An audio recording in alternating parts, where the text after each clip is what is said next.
हरे कृष्णा, राधे राधे। आज हम इस वीडियो में जानेंगे कान्हा जी की लड्डू गोपाल जी की लीला कथा, जिसको कि आप भी अगर सुनेंगे ना तो सुनने के बाद आपको भी आश्चर्य होगा कि हमारे प्यारे से लड्डू गोपाल जी हमारे घर में विराजमान हमारे ठाकुर जी अपने भक्तों के साथ में कैसी कैसी लीलाएं करते हैं। भक्तों का मार्गदर्शन करने के लिए किस प्रकार की लीलाएं करते हैं हमारे छोटे से बाल गोपाल जी। देखिए, जब हम अपने प्यारे से लड्डू गोपाल जी की सेवा भाव से करते हैं, प्रेम से करते हैं, तो हमारे ठाकुर जी के साथ जब हमारे भाव जुड़ते हैं तो हमारे ठाकुर जी उस भाव को ग्रहण करते हैं और हमारे साथ में वो लीलाएं करना शुरू कर देते हैं। तो आज मैं ऐसी ही एक सत्य घटना आप लोगों के साथ इस वीडियो के माध्यम से शेयर करने के लिए जा रही हूँ। हमारी एक आंटी जी हैं, उनके 2 बच्चे हैं और दोनों ही बच्चों की शादी हो गई है। और ये बात उस समय की है जब है ना लड्डू गोपाल जी, जैसे आजकल है सभी के घर पे आप लड्डू गोपाल जी को विराजमान देखेंगे, भले ही चाहे वो सेवा करते हैं या नहीं करते हैं, लेकिन आपको अधिकतर घरों में लड्डू गोपाल जी देखने के लिए मिलेंगे।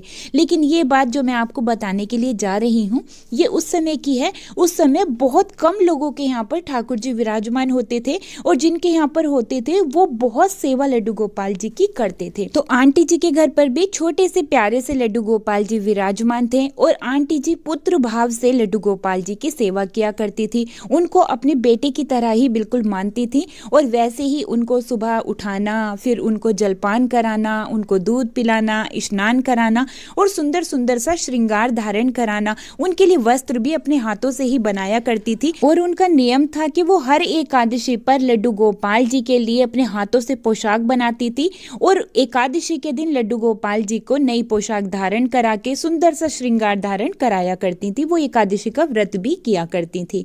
अब होता क्या है, एक दिन लड्डू गोपाल जी को वो सुबह जगाती हैं, उनको दूध पिलाती हैं, लड्डू गोपाल जी का सुंदर सा स्नान करवाती हैं और फिर सुंदर श्रृंगार धारण करा करके मंदिर में ठाकुर जी को विराजमान करती हैं। इनका मंदिर भी बहुत बड़ा था और ठाकुर जी का जो आसन था जहाँ पर ठाकुर जी विराजते थे वो भी इन्होंने मंदिर में ही रखा हुआ था। तो ठाकुर जी को सुंदर श्रृंगार धारण करा के मंदिर में ही विराजमान करती थी। फिर ठाकुर जी को 2 कटोरियों में भोग लगाती थी, एक में दूध और एक में जैसे फल या मिठाई, कुछ ऐसी चीजों का भोग लड्डू गोपाल जी को लगाया करती थी। सुबह के समय में फिर माला जाप किया करती थी आंखें बंद करके। अब एक दिन जब वो इसी तरह से माला जाप कर रही थी तो उन्हें मंदिर से कुछ आवाजें आनी शुरू हुई, जैसे कि घंटी गिर जाती है या खड़खड़ की आवाजें। इस तरह की आवाजें जब उन्होंने सुनी तो उन्होंने आंखें खोला और देखा कि मंदिर के अंदर एक चूहा है और वो सारे मंदिर में घूम रहा है। जो भी भगवान की फोटो रखी हुई है फोटो के आगे पीछे जा रहा है और लड्डू गोपाल जी के लिए जो भोग रखा हुआ था उसको भी वो जूठा कर रहा था, उसको भी वो खा ले रहा था। तो आंटी जी के मन में ऐसा भाव आता है कि पता नहीं ये चूहा कहाँ से आ गया है और बताओ ठाकुर जी के भोग को भी इसने जूठा कर दिया है। अब मैं कल से क्या किया करूंगी, ठाकुर जी के सामने भोग नहीं रखूंगी, पहले माला जाप करूंगी, उसके बाद में फिर अपने प्यारे लड्डू गोपाल जी को भोग लगाऊंगी अपनी आंखों के सामने। अब वो ऐसा निश्चय करके अगले दिन लड्डू गोपाल जी को फिर सुबह के समय में जगाती हैं, उनको स्नान कराती हैं, उनको सुंदर वस्त्र धारण कराती हैं और फिर मंदिर में विराजमान कर लेती हैं। लेकिन आज इन्होंने लड्डू गोपाल जी के सामने भोग प्रसादी नहीं रखी है और वो माला जाप करने के लिए बैठ जाती हैं।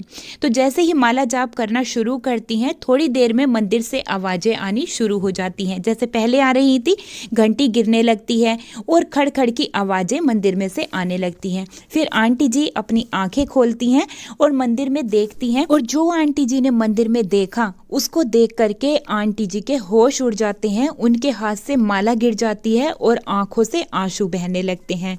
तो ऐसा उन्होंने मंदिर में क्या देखा, आंटी जी ने बताया कि उन्होंने देखा कि उनके जो मंदिर है, मंदिर में एक छोटे से लड्डू गोपाल जी हैं, उन्होंने एक भी वस्त्र नहीं पहने हुए हैं, वो बिल्कुल नग्न अवस्था में हैं और घुटनों के बल पूरे मंदिर में वो घुटनियों घुटनियों घूम रहे हैं और मंदिर में प्रसाद को ढूंढ रहे हैं कि प्रसाद आज कहाँ पर रखा हुआ है, मुझे नहीं मिल रहा है। जब इस तरह की चीजों को आंटी जी ने देखा तो उनके हाथों से माला छूट के गिर गई और उनकी आंखों से आंसू बहने लगे और वो हाथ जोड़ करके ठाकुर जी से माफी मांगने लगी, क्षमा याचना करने लगी और अपने माथे को ठाकुर जी के श्री चरणों में उन्होंने रख दिया। अब वो क्या देखती हैं, जैसे माथा ऊपर उठा करके देखते हैं तो मंदिर में कुछ भी नहीं था। वहां पर छोटे से लड्डू गोपाल जी आसन पर विराजमान थे और वो बहुत ज्यादा एकदम मुस्कुरा रहे थे। तो आंटी जी ने जब ये चीज़ देखी तो वो तुरंत ही ठाकुर जी के लिए भोग प्रसादी लेकर के आई और उन्होंने मंदिर में रखा। उसके बाद में ही ठाकुर जी को जो है भोग प्रसादी करवाई और उनसे क्षमा याचना की। तब से उन्होंने अपने मन में ये सोच लिया था कि सबसे पहले वो लड्डू गोपाल जी को भोग लगाएंगी, उसके बाद में ही वो माला जाप करेंगी। देखिए हमारे ठाकुर जी ऐसे ही हैं, अपने भक्तों का मार्गदर्शन करने के लिए ठाकुर जी ऐसी ऐसी लीलाएं करते हैं। इसके लिए चाहे उनको खुद ही प्रकट क्यों ना होना पड़े या फिर वो किसी अपने भक्त के माध्यम से वो अपने भक्तों का मार्गदर्शन कर देते हैं। देखिए ठाकुर जी हमारे किसी वस्तु को या किसी भोग को ग्रहण नहीं करते हैं, ठाकुर जी अपने भक्तों के भाव को ग्रहण करते हैं। तो आप जो है अपने ठाकुर जी की पूर्ण भाव के साथ, श्रद्धा के साथ पूजा सेवा कीजिए। अगर आपके लड्डू गोपाल जी आपको अभी कोई भाव नहीं दे रहे हैं तो आप बिल्कुल भी परेशान ना हो, आप ठाकुर जी की थोड़ी सी सेवा बढ़ा दीजिए और फिर आप देखिएगा आपके प्यारे लड्डू गोपाल जी आपके साथ में कैसी कैसी लीलाएं करने लगेंगे। अगर आपके लड्डू गोपाल जी ने कभी आपको अपने होने का अनुभव कराया है, आपके साथ में कोई लीला की है, तो आप मुझे कमेंट बॉक्स में जरूर से लिख के बताइएगा। उम्मीद करती हूँ आज की ये ठाकुर जी की लीला कथा आपको बहुत ही पसंद आई होगी। कैसी लगी है जरूर से मुझे कमेंट बॉक्स में लिख के बताना। अगर वीडियो पसंद आई है तो लाइक शेयर जरूर से कीजिएगा। चैनल पर पहली बार आए हैं तो प्लीज चैनल को सब्सक्राइब जरूर से कर लीजिएगा। अब मैं वीडियो को यहीं पर ही रोकते हुए लेती हूँ आप सभी से विदा। मिलती हूँ एक और नई वीडियो के साथ, तब तक के लिए आप सभी को प्यार भरा राधे राधे, हरे कृष्ण।